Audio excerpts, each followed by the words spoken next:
Alrighty, guys. Looks like we're still a few faults short, but I don't want to take away from Hannah's time here today.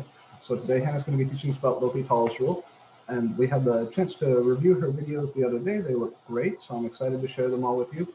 Before I launch those, Hannah, have there been any changes since our last talk? Are we going to use the same links that we kind of went over the other day? Yeah, the same videos. Nothing's changed. All right, cool. So I will go ahead and queue those up and we can get them going. Videos from teaching.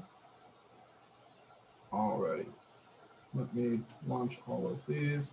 Get them loading. There's the first one. And the way Hannah recorded these is really neat. So she used her iPhone to record kind of like a document camera here. And honestly, I'm very impressed by the quality. So if you guys are still uncertain about how you want to record or broadcast your lectures, I think Hannah's got a model here that is really good and worth following if you're uncertain or you haven't chosen or started the actual recording and creation steps for your own stuff. Let me close some of those other things. Hopefully a few more folks have made it in. I apologize for the fan noise. I have a recording from my previous class that is still converting. So the first few minutes of this, you may still hear that fan noise, but it should wrap up pretty soon. I'll go ahead and turn on my screen share here. This is about 40%. But I'll just make sure the volume's nice and loud. You guys should be able to hear okay. If you do have any problems hearing, just let me know and I can try to work with that. Hey everyone, I'm Hannah Burdett. I'll be doing lesson 4.4, which is on L'Hopital's rule. So I personally learned best by just watching and doing examples. So let's get to it. So let's say that I was finding the limit as x approaches a of f of x over g of x. And let's say that this is in the form 0 over 0 or infinity over infinity.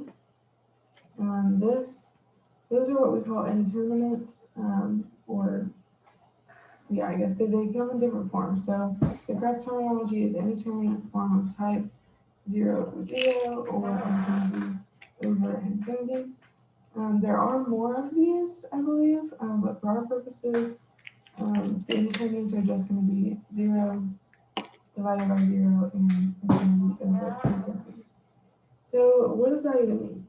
Well, if we know that 0 over a constant, let's say 10, is 0, and 1 over 0 is undefined, then we don't know what 0 over 0 is. And the same goes for infinity over infinity, we don't know what it means. So if this is the case, then L'Hopital's rule claims that the limit as x approaches a is now, you take the derivative of both the top and the bottom. So f prime of x over g prime of x.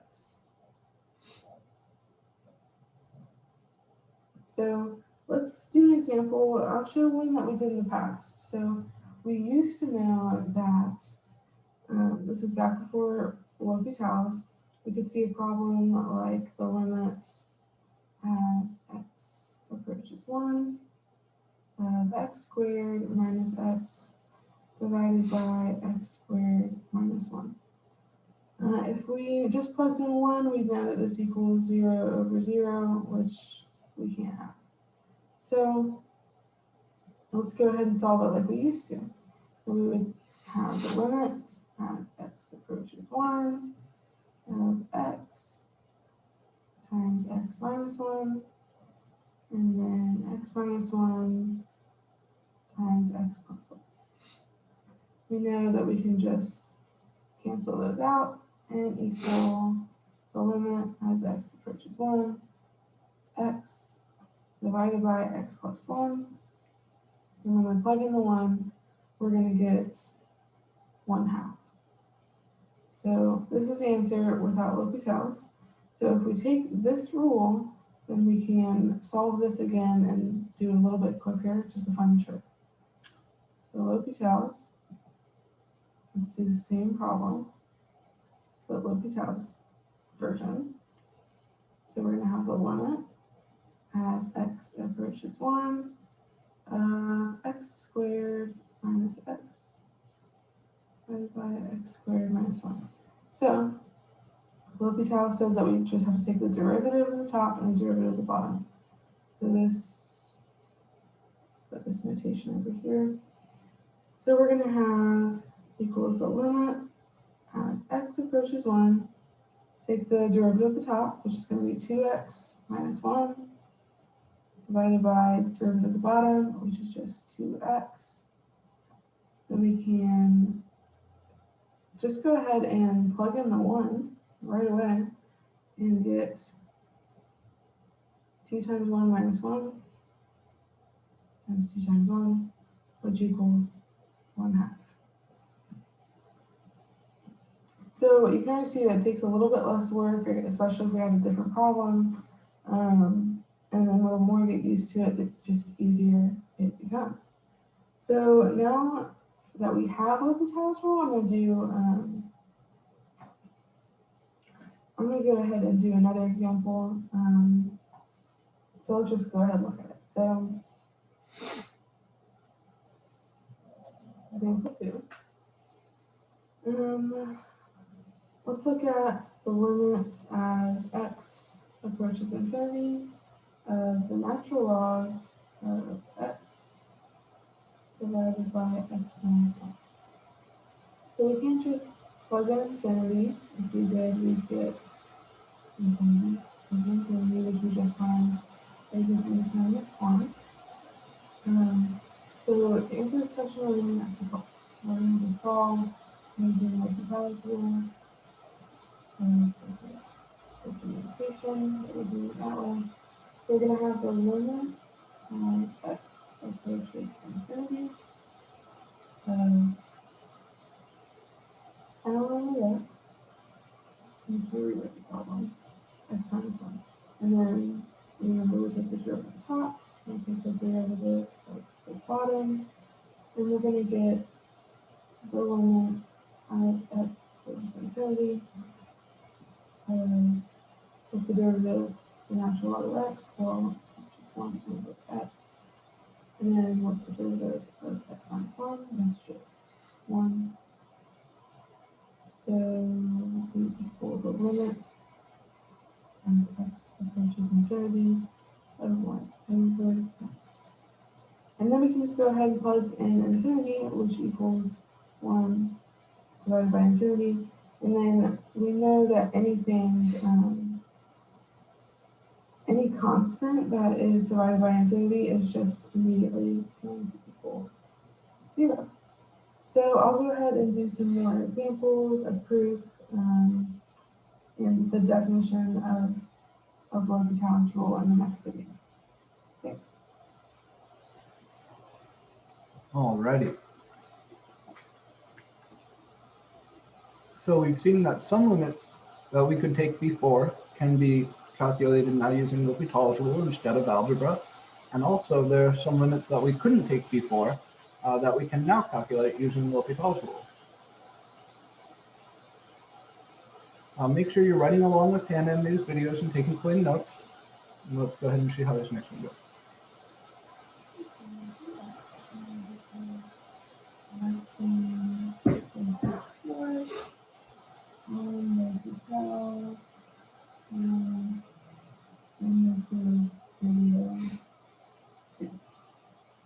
So this video is going to be going over the definition of L'Hopital, just because I want to make sure that it's not just my interpretation and it's actually the book's definition. And then I'm also going to prove that it works.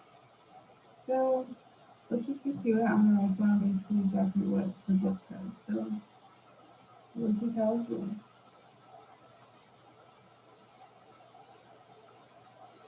we have to suppose f and g are differentiable. Probably says It's a weird word. and v prime of x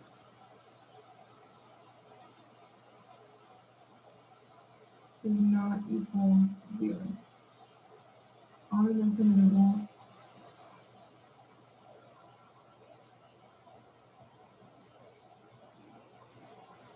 I that contains a.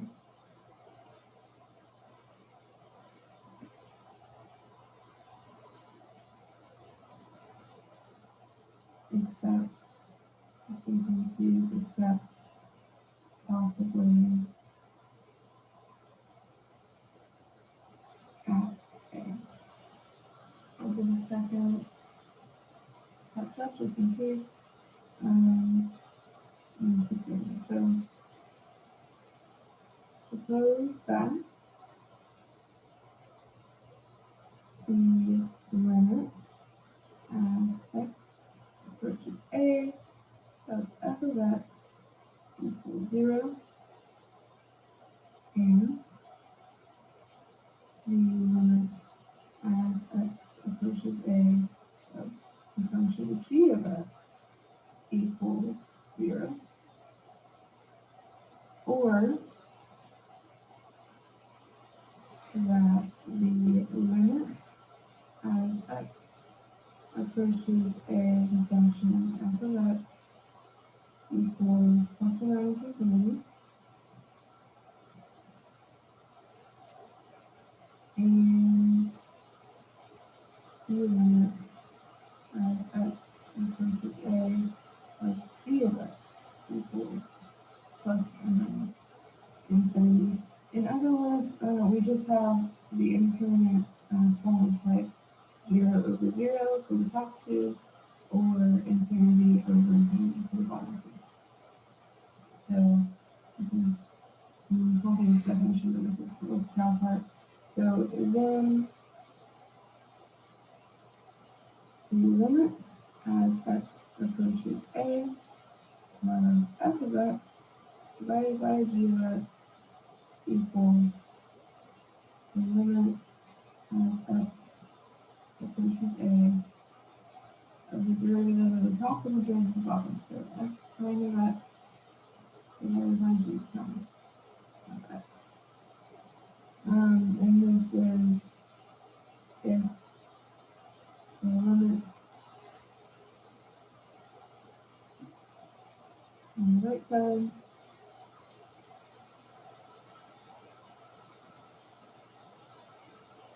is this. So it's infinity or negative. So that is the book definition, the book definition of low potential. We'll have a second just in case, and then move on. So now that we have a definition, we can actually prove it. That's true. I'm going to move the sheet of paper just in case this one's a little bit long. So we'll go ahead and prove it. So we're starting with at the beginning the limit as x approaches a of f of x divided by g of x. And if we subtract 0 from both the top and the bottom, that won't change the original form. So we're going to just go ahead and do that. So the limit as x approaches a of f of x minus 0 divided by g of x minus 0. So going a step forward, we can recall that f of a equals g of a, which equals 0. So those zeros are just going to turn into the respective f of a and g of a. So go ahead and show that. So the limit approaches A f of x minus f of A divided by g of x minus g of A. So maybe you can see where this is going.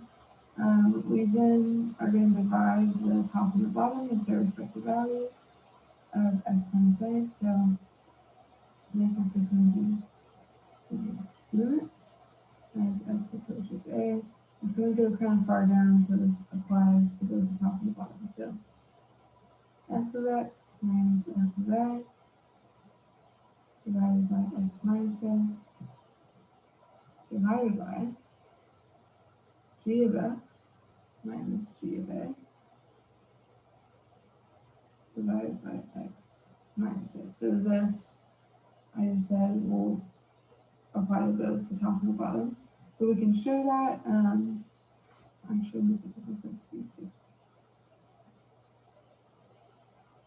So you go together. So this applies to both, and we can just go ahead and show that. So the limit as x approaches A, the top, f of x minus f of A divided by x minus A, and then divide the whole thing by the limit as x approaches A, function g of x times g of A all divided by x minus A. So, yeah. So, and we remember that that essentially,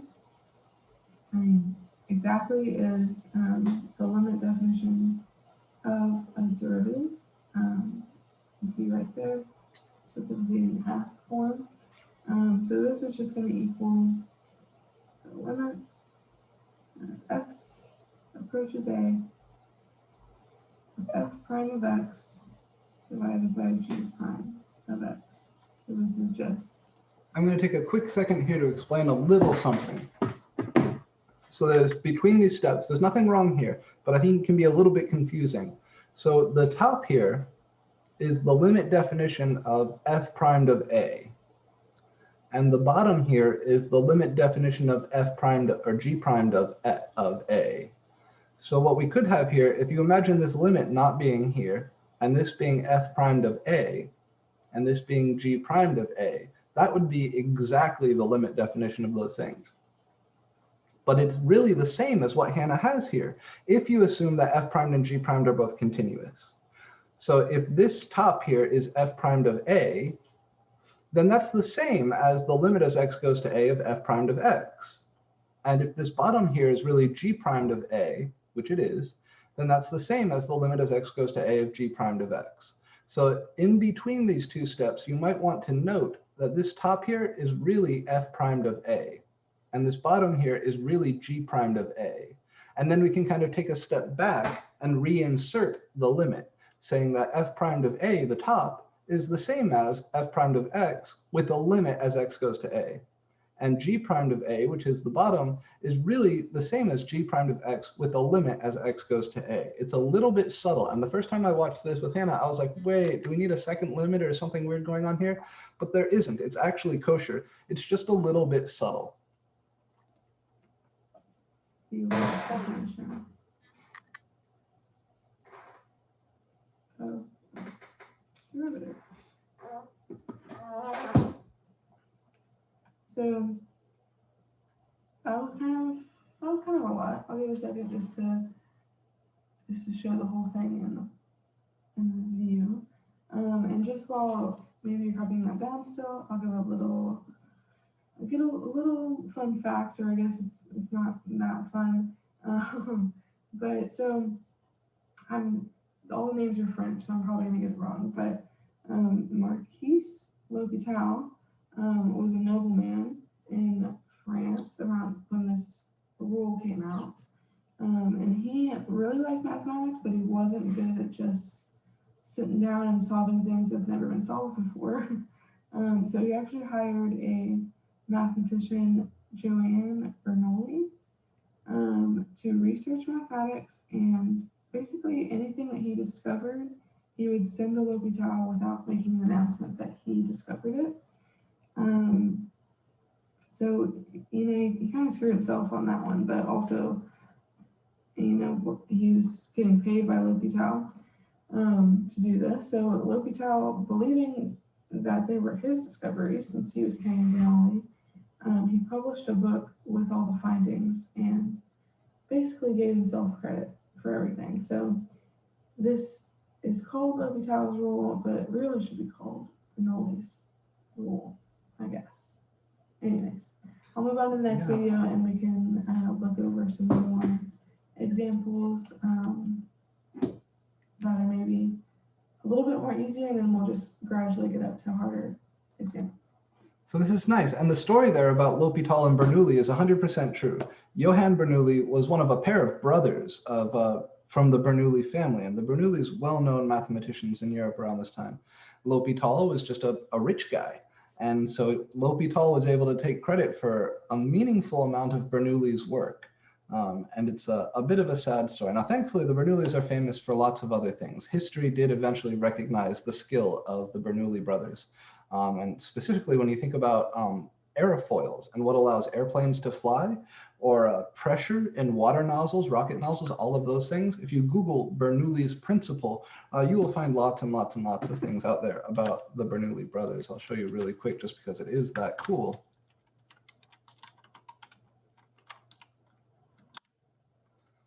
Oh yeah, and the Bernoulli numbers, how could I forget? But lots and lots of things. So Daniel is the older brother, and Johann, Jacob, yeah, there's a bunch of them. Where is Johann? Johann, also quite famous. So this is a family, prolific mathematicians all, brilliant people. And they're from Basel, which is a town that is famous for another particular thing called the Basel problem, which was solved by Leonhard Euler. But check this out, right? Notable academics in the Bernoulli family, all these motherfuckers, really talented people. And Johann is the particular one of interest here for his work with L'Hôpital. So here's the work with L'Hôpital. So really cool story. And if you guys were interested in any of the autobiographical things here, or if we're fluctuating on cool stuff to talk about in our honors project, this is one of those fun things to talk about. And I remind you at this moment, since we're getting close to spring break, remember everybody's supposed to have at least one check-in with me about their honors project before spring break begins. I know we've all pretty much all set our topics, and but I also know that at least one or two of us are kind of thinking about maybe shimmying around our topic ideas for various reasons. So the Bernoulli family, or the controversy between Johann and L'Hôpital, would certainly be one of the interesting things to write about. Bernoulli's principle here is this, probably the most notable contribution outside of number theory, talking about how pressure and flow are related to each other. This Bernoulli's principle is still very important in modern dynamics. And it's old, and this guy came up with this before the American Revolution. It is an old principle. Very brilliant people discovering these things without computers, without any of the modern machinery that we have these days to help us think about this stuff. So we're on video 3 now. I'll go ahead and get this queued up, and we can get rocking and rolling. Welcome back. This is lesson 4.4. Lesson 4.4 on L'Hôpital's. And this is video 3. So for the next videos, I just wanted to look at some examples that for this video specifically are going to be a little bit easier, and then they're going to progressively get harder throughout the next video as well. And it's just to get the hang of it, just to practice with L'Hôpital's. I've come to realize that L'Hôpital is one of my favorite tricks, at least so far, because it makes things so simple. And if it's a difficult question, then it's probably just, recalling things that we've already learned and putting it all together. Anyways, let's just get to it. So example 1. We're going to start off pretty easy. It's going to be the limit as x approaches infinity of e to the x divided by x squared. So if we just went ahead and plugged in infinity, we'd have, e to infinity over infinity squared, which equals in the indeterminate type or form type infinity over infinity, which once again we can't have. So if we're going to solve with the tau's, we're going to take the derivative of this, and this is going to rewrite it at the equal sign. So I'm going to rewrite it so I can add the notation. Take the derivative of the top and the bottom, and then now we can solve it. So it's going to equal the limit as x approaches infinity. If we take the derivative of e to the x, it's just the same e to the x. And then if we take the derivative of the bottom, it's going to be 2x. So this question is interesting because if we plugged in infinity again, we'd still get infinity over infinity, which again, we can't have. So all that means is we do it again. So we're going to take the derivative of e to the x, or the limit as x equals infinity of e to the x divided by 2x. So I'm going to write that again with the notation. So this is going to equal the limit as x approaches infinity of, once again, e to the x stays the same, and then the derivative of 2x is just 2. And then we can finally plug it in. So e to infinity divided by 2 is going to, e to the infinity is just infinity. Divided by 2 isn't going to make a difference in infinity, so this is just, the answer is infinity. We can move on to the next example. I'll give a second just to hold there and then move on. So another one, this one is very simple. We kind of did this in the first video, but I'll show it again. So let me just set it. So this is going to be the limit as x approaches 4 of x squared minus 2x minus 8 divided by x minus 4. So in the first video, you might recall there was, you can expand this out and then cancel out the x minus 4. We're not going to even do that, just take the derivative of both sides, of both ends, I guess. So derivative of the top and the bottom, and then solve. So this is going to be the limit as x approaches 4, and the derivative of the top is going to be 2x minus 2 divided by the derivative of the bottom, which is just 1. And then we can just plug and chug 2 x approaches 4 minus 2. This equals 8 minus 2, which is 6. So I'll give it a second. That one wasn't too tough. You have to do like 1,000 do again. But I'll go on to the next example. So example 3.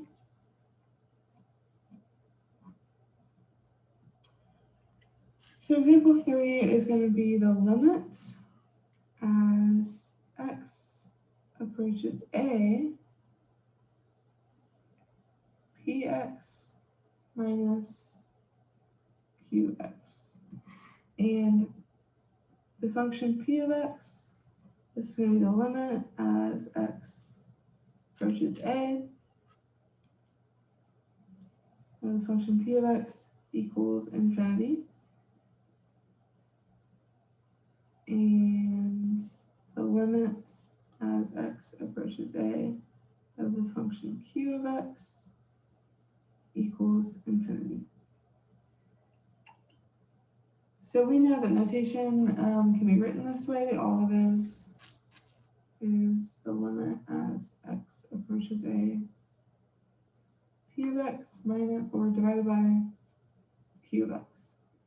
And we would not put the equal sign there. And then we just plug and chug. We're going to get the limit as x approaches a of, well, I guess we need to put the limit there because we can just plug it in. So I'm going to cross that out actually. This is just going to equal infinity because p of x is infinity, and then q of x is also infinity. And we're just, the answer is indeterminate. There is one thing I want to address here real quick. The object that we see in the first line of example 3, p of x minus q of x, where p and q are both going to infinity, this has a special name. This is called an indeterminate difference, and it's a little bit different from an indeterminate ratio. Hannah and I talked through this the other day, and it's not anything to feel bad or worry about. I'm going to come back after we finish the videos and go through a couple examples where we attack things like this directly.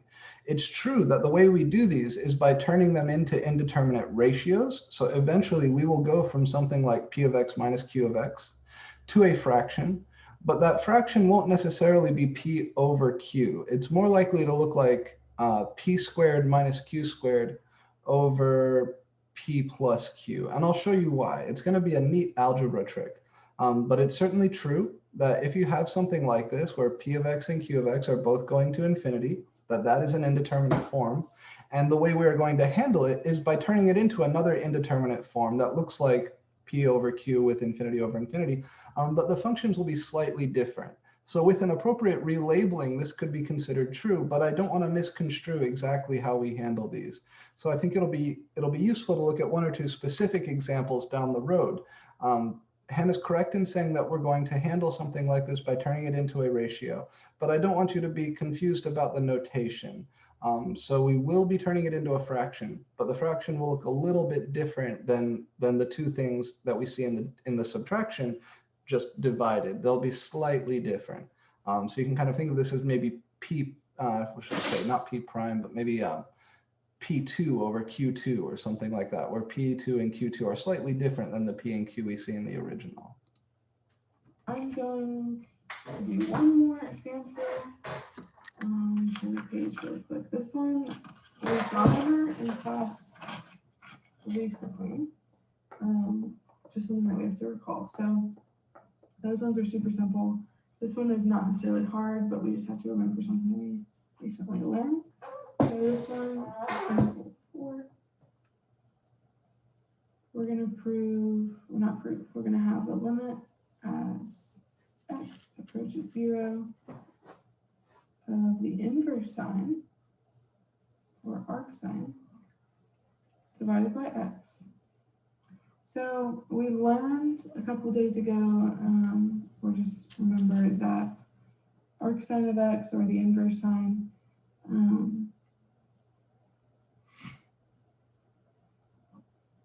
the inverse sign equals 1 divided by the square root of 1 minus x squared. And so we just have to remember that when we're solving this problem. So if we're going to take the derivative of the top and the bottom, then this will equal the limit as x approaches 0 of 1 divided by, so this is the chain rule if you remember. So we're going to do derivative of sine and then derivative of the x basically. So 1 divided by 1 minus x squared times the derivative of x, so just 1, and that's divided by the bottom derivative of x is just 1. So this one we just can plug in 0 now. We're going to have 1 divided by 1 minus 0 times 1 divided by 1, which just equals, in the end, 1. So those were relatively easy. We're going to move on in the next video to a little bit of harder, I guess. It's really just recalling stuff we learned in the past and putting it all together. So thanks. All right, so I think we've got one more with a few more examples here.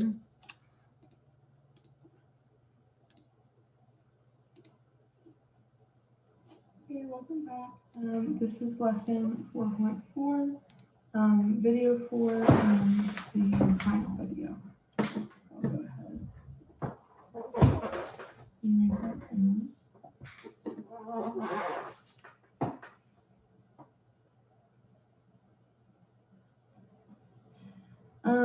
So this video, as mentioned in the last one, will be a little bit more of difficult examples.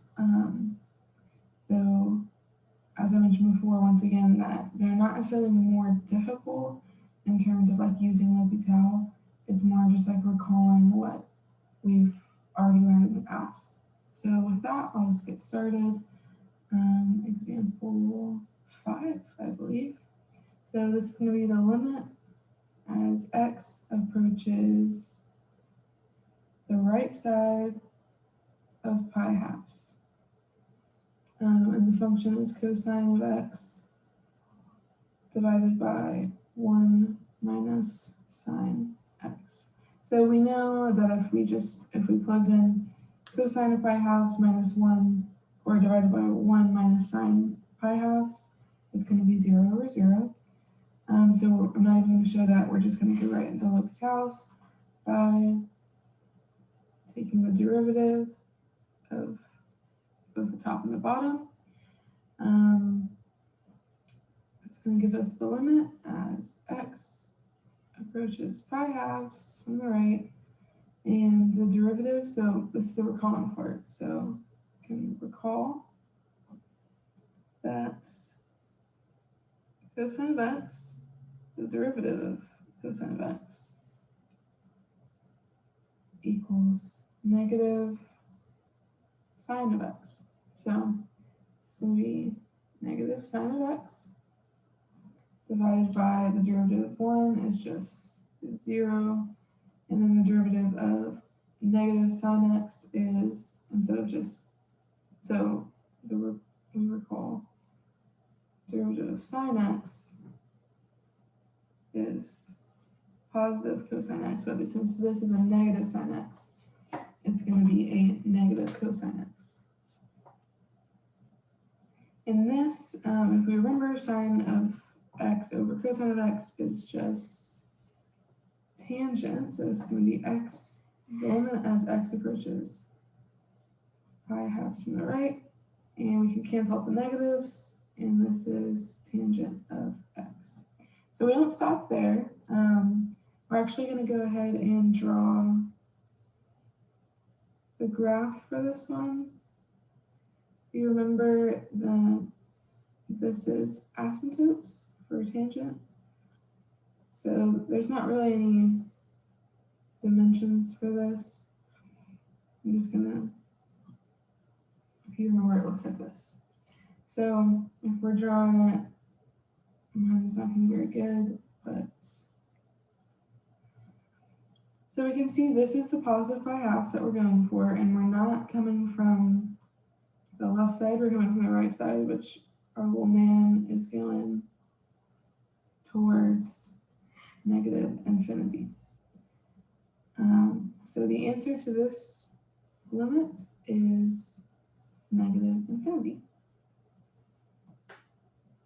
So I'll give that a second and then move on to example 6, I believe. Example 6. This one is the limit as t approaches 0 of e to the 2t minus 1 over sine of t. If we were to just plug in a 0, it would be 0 over 0 and be in the indeterminate form. So we're not even going to do that. We're just going to take the derivative of the top and the bottom. as L'Hopital tells us. So this equals the limit as t approaches 0 of the derivative of the top. So this is going to be 2 times e to the 2t, and then minus 0, so we're not going to write that down. And then as we mentioned up here, the derivative of sine of t is cosine of t. And then now we can just plug in the 0. So this is going to be 2 times 2 times 0, or e to the 2 times 0, over cosine of 0. This is when we can recall that first cosine of 0 is equal to 1 by the unit circle, and that also e to the 0, anytime e is to 0, it equals 1. So this problem is 2 e to 0, because 2 times 0 is 0, is going to be 1. And then cosine of 0, like we just mentioned, is 1. So the answer to this problem is 2. I'll give a second to write that down. And then I'll move on to the last example.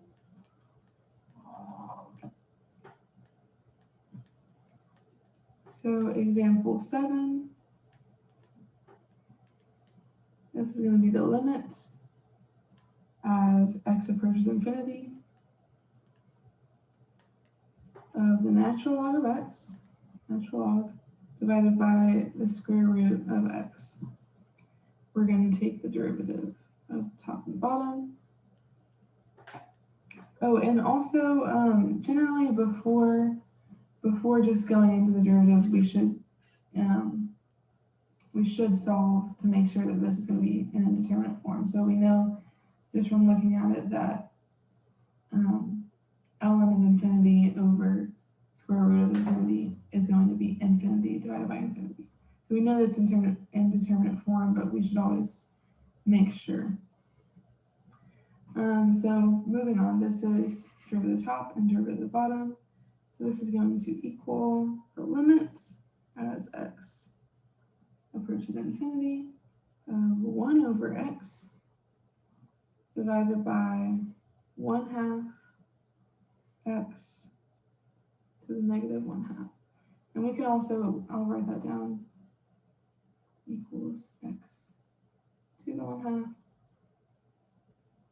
and the derivative of x to the 1/2 is 1/2 times x to the negative 1/2. And that's what we're putting in here. So moving on, this equals then the limit as x approaches infinity of 1 to the x, 1 divided by x, divided by 1 divided by 2 square roots of x. That's what that equals. So then we're just going to multiply this out. The limit as x approaches infinity of 1x times 2 square roots of x over 1. I'm going to move this up here. And we're left with equals the limit as x approaches infinity of 2 square roots of x divided by x. And then we can cancel things out and get the limit as x approaches infinity of 2 over the square root of x. And then now that we have the algebra part done, we can just plug in the infinity. Even though infinity is in a square root, it's not really changing anything, so it's really 2 over infinity, which we remember that any constant divided by infinity is always 0. So the answer to this example is 0. thanks for watching. I hope that I explained things well. If not, I could clarify questions, or the professor can clarify the questions. But anyways, thank you so much. Alrighty. So Hannah did a really nice job of presenting L'Hopital's rule here. Are there any questions for Hannah?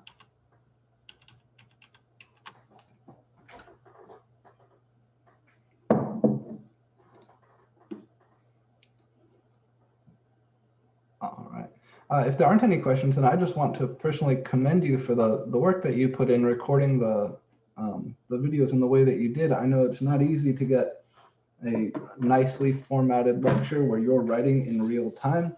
And I'm sure that everybody else appreciates that, because I know it's really hard to take notes unless the mathematics is coming on screen at the speed that one naturally writes it down. So thank you for the work that you put into doing that and for making these so digestible and easy to follow along with. I think it's a really wonderful thing. There are a few things that I want to come in and add in at the end. So what Hannah has done here is shown us how to use L'Hopital's rule in a lot of these situations where it very naturally shows up. But there are some situations where L'Hopital's rule doesn't show up supernaturally. I should say, especially naturally, but excuse me, where it is still very useful.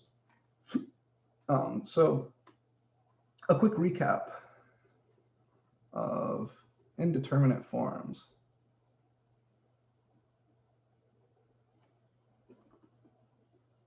The primary ones, the ones to which we can apply L'Hopital's rule, are called indeterminate ratios, like Hannah taught us. So 0 over 0 and infinity over infinity are called indeterminate ratios. Ratio just being a fancy word for fraction, and indeterminate meaning we cannot tell from the expressions themselves what their actual value is, right? We've seen here that 0 over 0 and infinity over infinity can take a bunch of different values, kind of depending on where they're coming from. So this is one family. Another family that was alluded to in the video is something like infinity minus infinity, which is called an indeterminate difference. And then there are a couple others too. There's something called an indeterminate product, and that's like 0 times infinity, or of course infinity times 0. And these infinities here could be plus or minus infinity. These are called indeterminate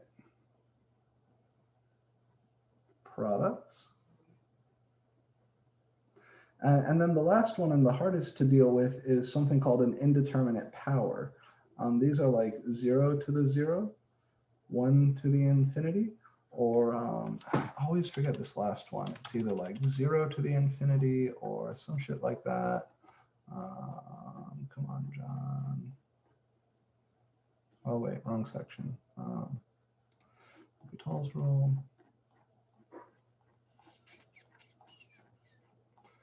Where are you? Here we go. 0 to the 0, infinity to the 0. All right, and these are called indeterminate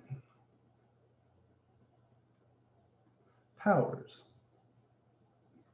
So all of these come from limits of functions, right? Like f of x over g of x, where f and g both go to 0 or both go to infinity.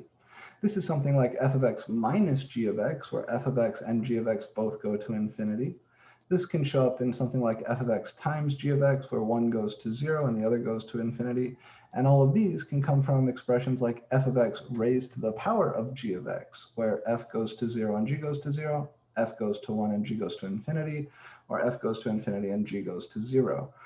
We've seen very clearly how to handle these, and we've seen a little bit how to handle these. I want to give you some concrete demonstrations on the remaining ones, though.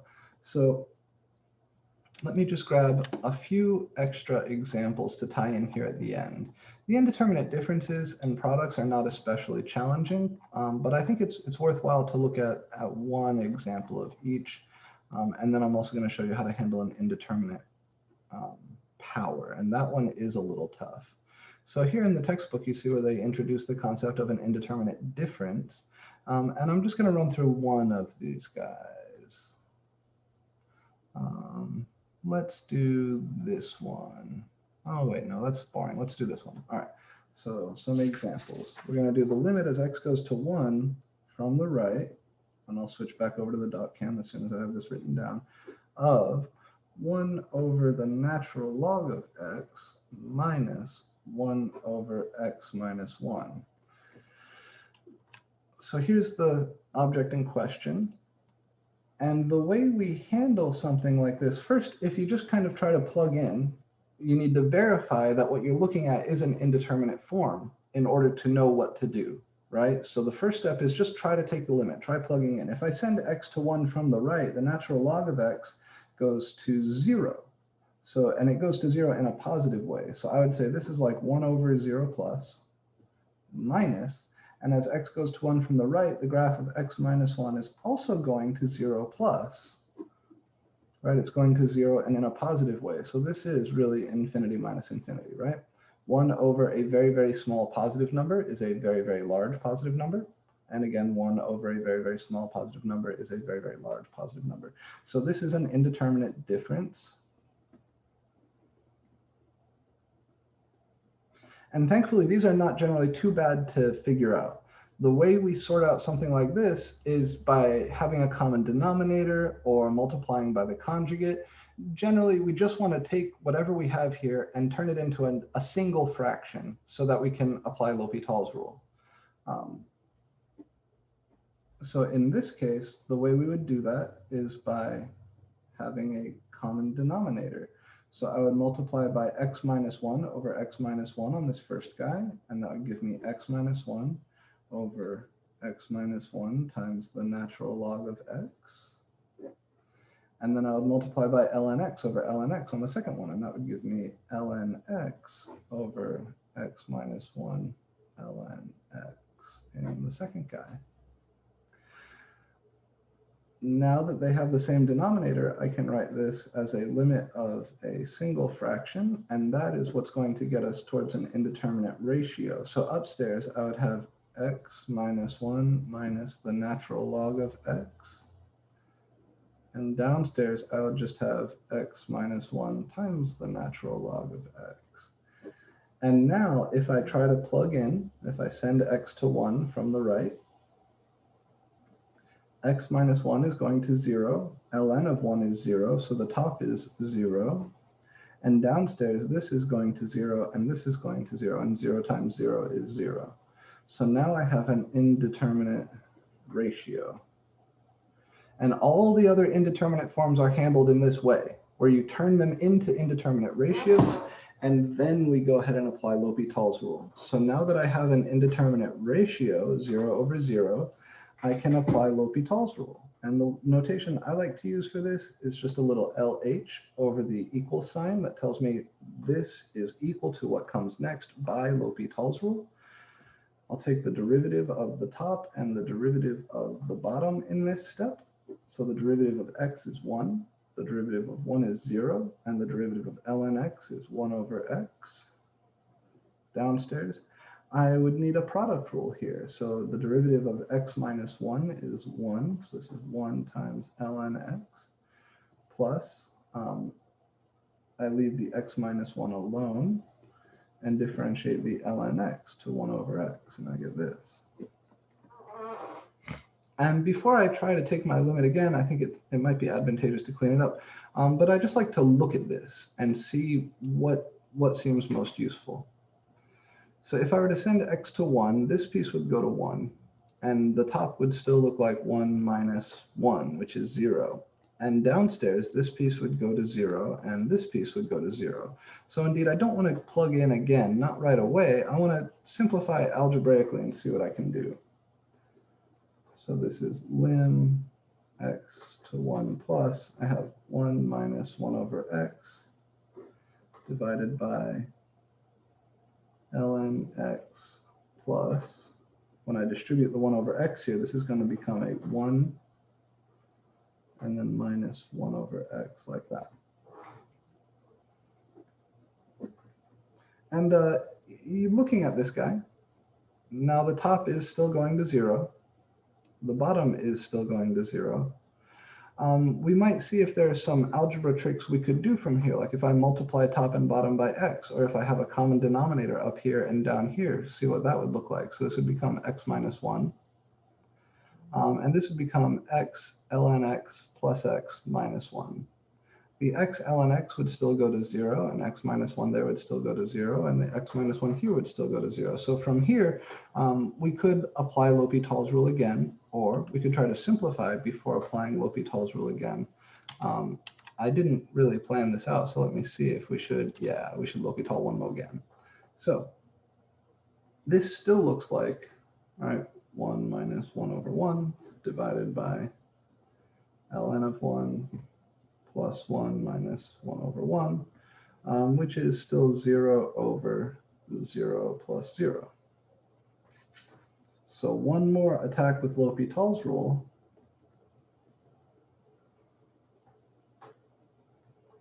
If I differentiate the top, the derivative of 1 is 0. The derivative of 1 over x is negative 1 over x squared, so this will become 0 plus 1 over x squared.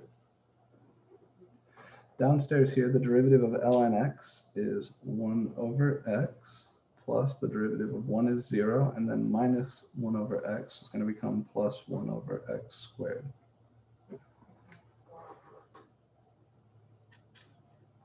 So what do I have? Again, just cleaning things up algebraically in my in-between step, I have 1 over x squared divided by 1 over x plus 1 over x squared. And then from here, I can go ahead and send x to 1, right? The top and the bottom are no longer going to 0. Now the top is going to 1. This is 1 over 1 squared divided by 1 over 1 plus 1 over 1 squared. So that top is 1, and the bottom is 1 plus 1 is 2.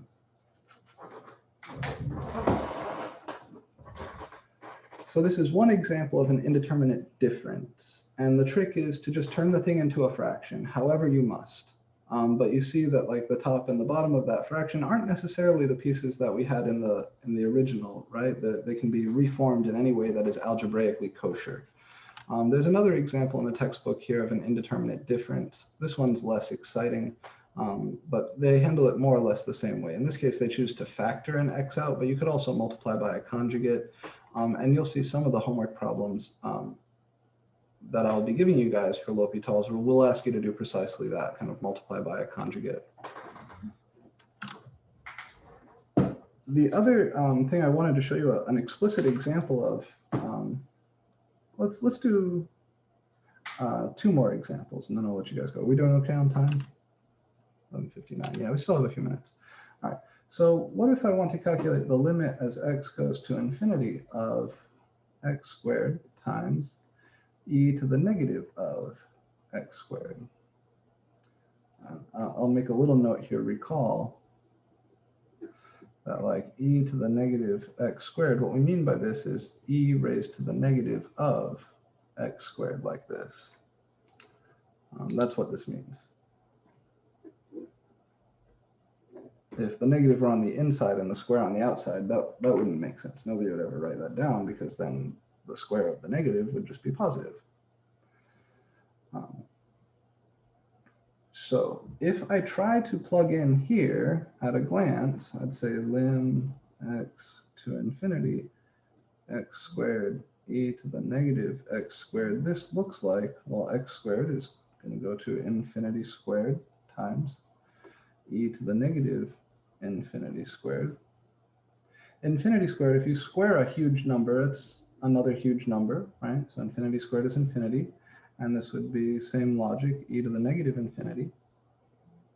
E to the negative infinity, what is that? This came up at least once in the lecture today.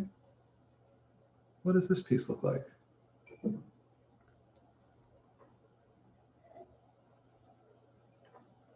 Think back to section 2.6.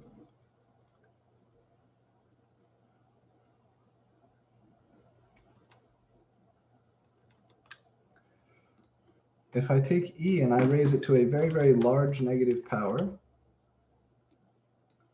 so here's e to the x, as the inside goes off towards negative infinity, we're going to 0. So yeah, this piece is going to run to 0. This is like infinity times 0, which is an indeterminate product. So how do we handle indeterminate products? Well, I have to turn it into a fraction, right? I have to turn it into a fraction so I can use L'Hopital's rule. And the cleanest way to do that here is to take the e to the negative x squared and move it downstairs. So this is x squared divided by 1 over e to the negative x squared. But 1 over e to the negative x squared is just e to the x squared.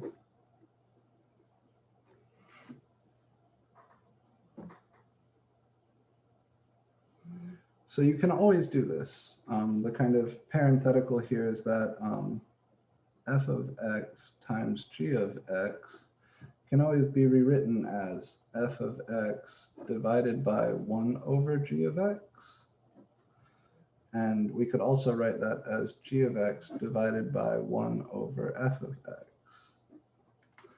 So if you have an indeterminate product, something like f times g, where one's going to infinity and the other's going to 0, pick one of them and send it downstairs as its reciprocal. Like here I took e to the negative x squared and I sent it downstairs as its reciprocal. It might seem like a silly algebra step, but the point is this is now a fraction where I can treat the top and the bottom as a function in its own right and apply L'Hopital's rule.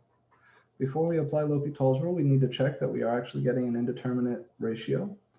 So here the top is going to infinity squared and the bottom is going to e to the infinity squared, which is infinity over infinity. So yeah, so this is an indeterminate ratio, which means now we are good to apply L'Hopital's rule. So if I differentiate the top, I'll get 2x. And if I differentiate the bottom, that requires the chain rule. E to the x squared differentiates to e to the x squared times 2x. All right, I differentiate the outside, leaving the inside alone. Then I multiply by the derivative of the inside, which is 2x. So we can cancel, cancel. And now I have just lim x to infinity 1 over e to the x squared. And that's 1 over e to the infinity squared, which is 1 over e to the infinity, or 1 over infinity, which is 0.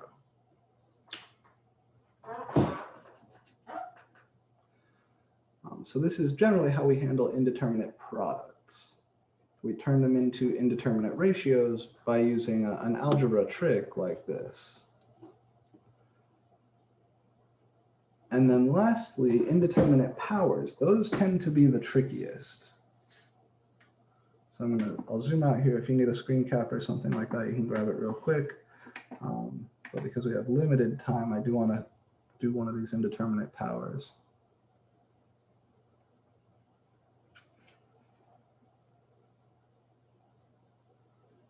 All right. So the last thing here is an indeterminate power. These tend to be a little bit tricky.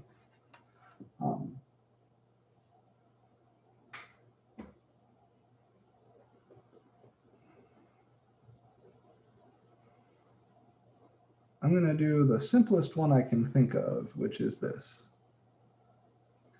The limit as x goes to 0 from the right of x to the x.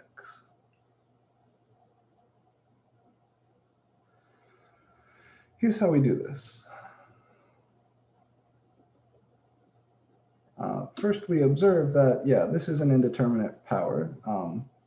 As x goes to 0 plus x to the x looks like 0 to the 0, which is an indeterminate power. Generally, the way we handle an indeterminate power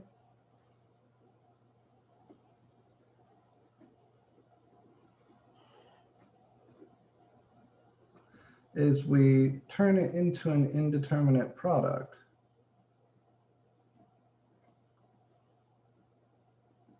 And then we turn that into an indeterminate ratio. And once we're here, now we can use L'Hopital's rule.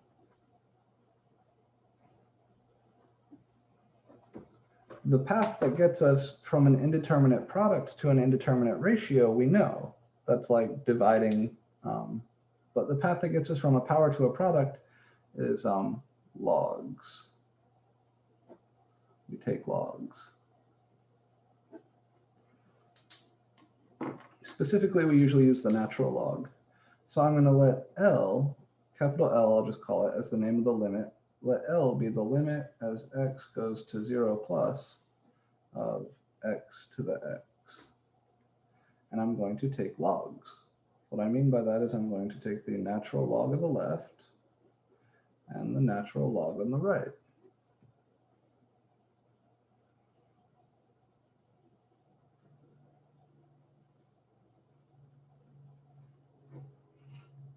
Now, a neat fact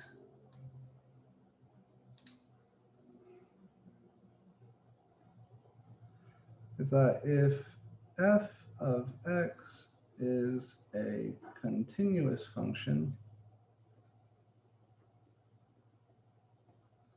then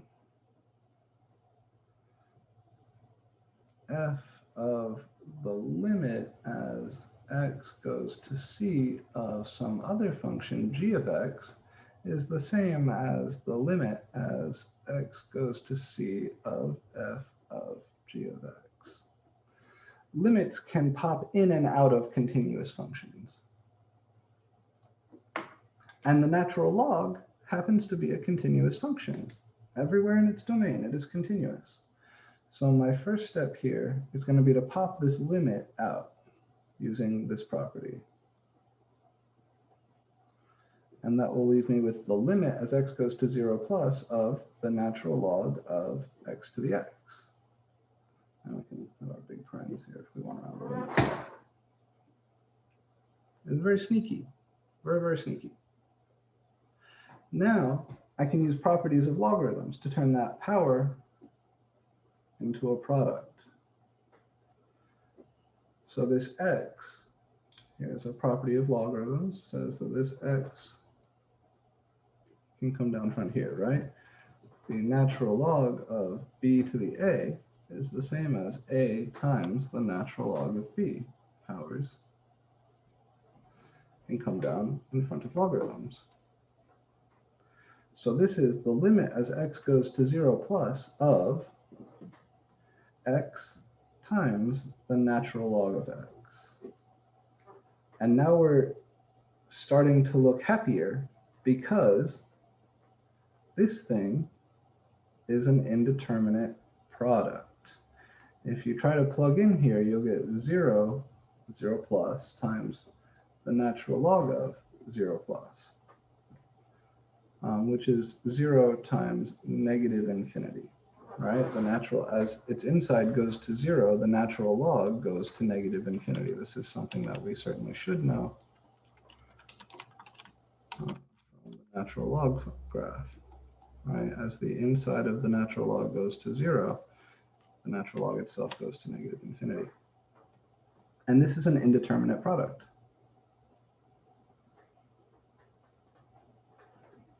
So if I want to handle this limit, I've now gone from an indeterminate power to an indeterminate product. To go from an indeterminate product to an indeterminate ratio, I got to shove one of these guys downstairs. So I do some more algebra. I say this is lim x to 0 plus ln x divided by 1 over x. I'm going to shove the x downstairs as a 1 over x. And now if we plug in, the top is going to negative infinity, the bottom is going to positive infinity. This is an indeterminate ratio. So now we're allowed to use L'Hopital's rule. And what we'll get, differentiating the top and differentiating the bottom, is 1 over x upstairs, that's the derivative of ln x, divided by negative 1 over x squared. That's the derivative of 1 over x downstairs. And now I just do some more algebra. This is the same as 1 over x times negative 1 over x times x squared over 1, which is ln x to 0 plus negative x, which is 0. Like this.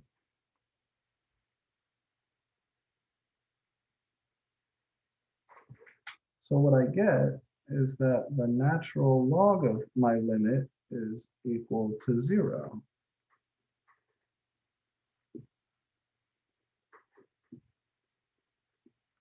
And that's the same as saying L is equal to e to the 0, i.e. L is equal to 1. And this is how we handle indeterminate powers. These are by far the hardest of the L'Hopital's rule problems, are indeterminate powers. And kind of the plan that you should have in your head when you see an indeterminate power is the one that's outlined here at the top of the page. You take your indeterminate power and use logarithms to turn it into an indeterminate product. Once you have an indeterminate product, you know what to do, right? We kind of play this like shove one of these guys downstairs as his reciprocal game to turn it into an indeterminate ratio, and then we can use L'Hopital's rule. So I will be giving you guys some problems like these in your homework. The number e is defined using a limit like this. So the very, very last thing I want to say before I let you guys go is that you may or may not remember back in your algebra class, the number e is usually defined as what this thing does as x gets bigger and bigger and bigger. Now, if you look at that, as x goes to infinity, the base here is going to 1, and the power here is going to infinity. And 1 to the infinity, that is one of our indeterminate ratio, or indeterminate powers. If I ask for like f of 10,000, you'll see that this is 2.7181, which are the first few digits of e. So one of the things you'll be doing in your homework next week is proving that this function's limit as x goes to infinity really is what it is, e. And this is the definition of e in most textbooks. It's the definition of e that I used for us when we had to compare. I remember we had the definition of e that was useful for our derivative, and I spent that one day going back and showing you that that was equivalent to the original definition of e. This is the original definition of e. So yeah, that is it. Any questions or comments, anything for Hannah or myself before we wrap up for the day?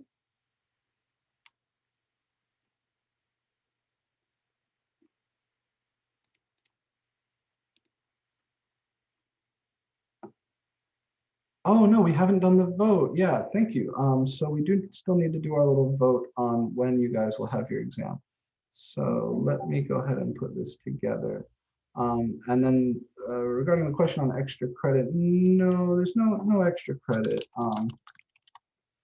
I'll make the vote anonymous here. The dates.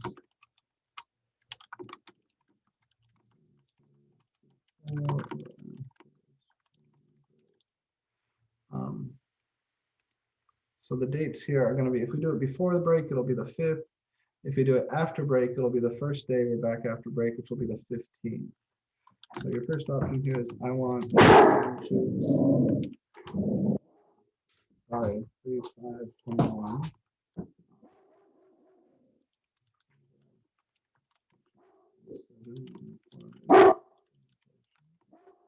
Amy, no. Sorry, I got something here. Amy, chill, bub. It's all right. No, it's okay.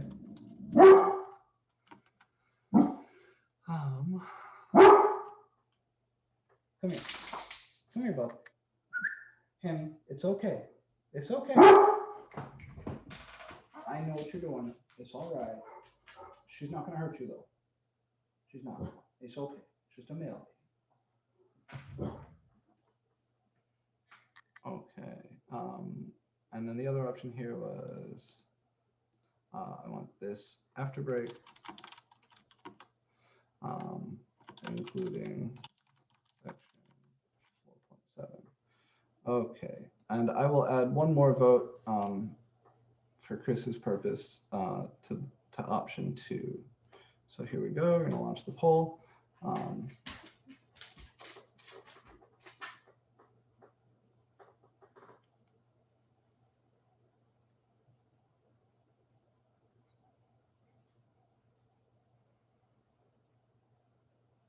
see, is that everybody?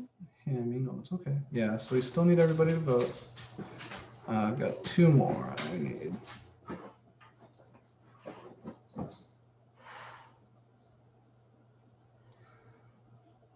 So I think I have 1 more person who needs to vote, or is that me who hasn't voted?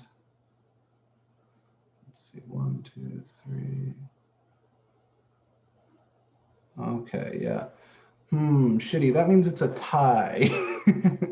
So Julio isn't here, but he wanted us to count his vote towards delaying after break. And that means it's an exact tie. My other Calc 1 class voted to have it after break.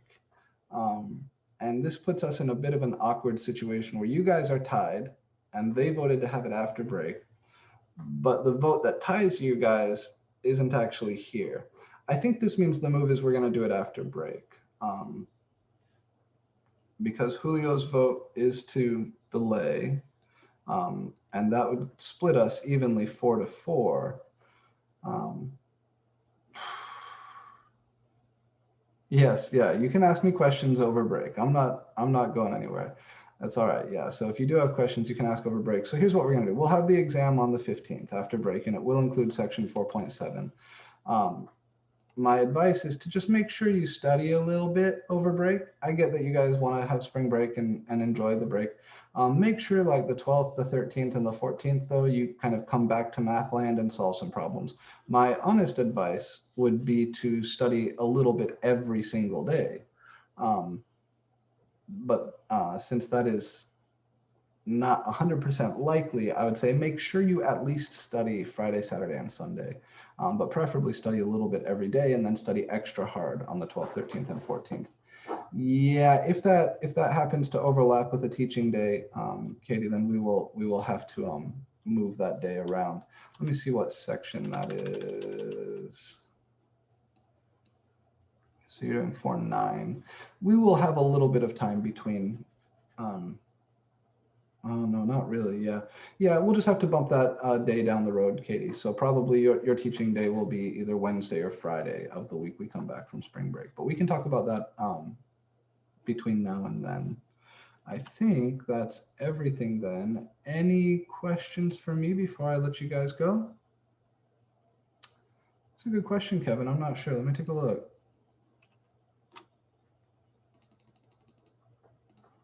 Yeah, I don't remember off the top of my head.